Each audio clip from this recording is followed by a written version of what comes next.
How can certain things dissolve glass when it's chemically inert? I was doing some Googling, and it was saying that glass can be dissolved with certain acids. But it also says it's chemically inert. Is it not fully inert, just mostly? Nothing's really fully chemically inert. It basically just means it's going to take a lot of energy, or some really gnarly chemistry, to get this thing to do anything. But if you're keen enough, and have a big enough lab budget, you can pretty much make anything change. Even helium can form compounds. Say, helium hydride, likely the first compound formed in the early universe, and also the strongest acid in existence. While helium rarely interacts with anything, helium hydride reacts with everything. It literally cannot be stored in a material container, because it will immediately react with that container. And that same behavior makes it impossible to describe its acidity with a pH value. Glass is not fully inert. A bit more chemistry here. Glass is predominantly amorphous, SiO2. The strong bonds between SiO gives it chemical inertness. Any means that can break that SiO bond will react with glass.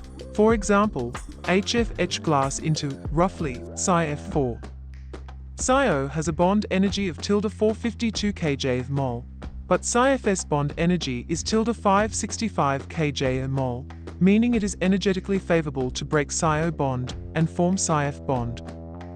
There's no such thing as 100% chemically inert, so when people say something is chemically inert, they just mean it holds up well against most common chemicals. The reason HF can dissolve glass is actually interesting, but involves some chemistry. Technically, HF is not a strong acid like hydrochloric or sulfuric acid, but it is incredibly reactive nonetheless.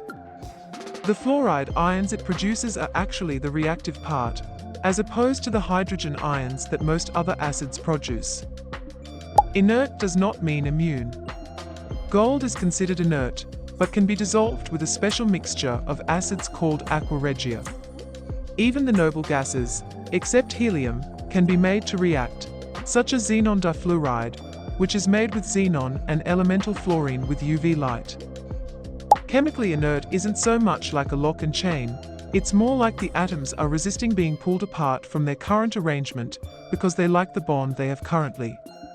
Something that very strongly resists being pulled apart likely won't interact with normal chemicals much or at all, but it's not impossible.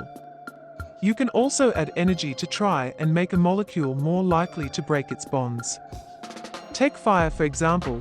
Combustion is a reaction of hydrocarbon molecules with oxygen, but you need a certain level of energy in the form of heat to start the reaction, otherwise nothing happens. Don't forget to like and subscribe so you don't miss our next exciting video.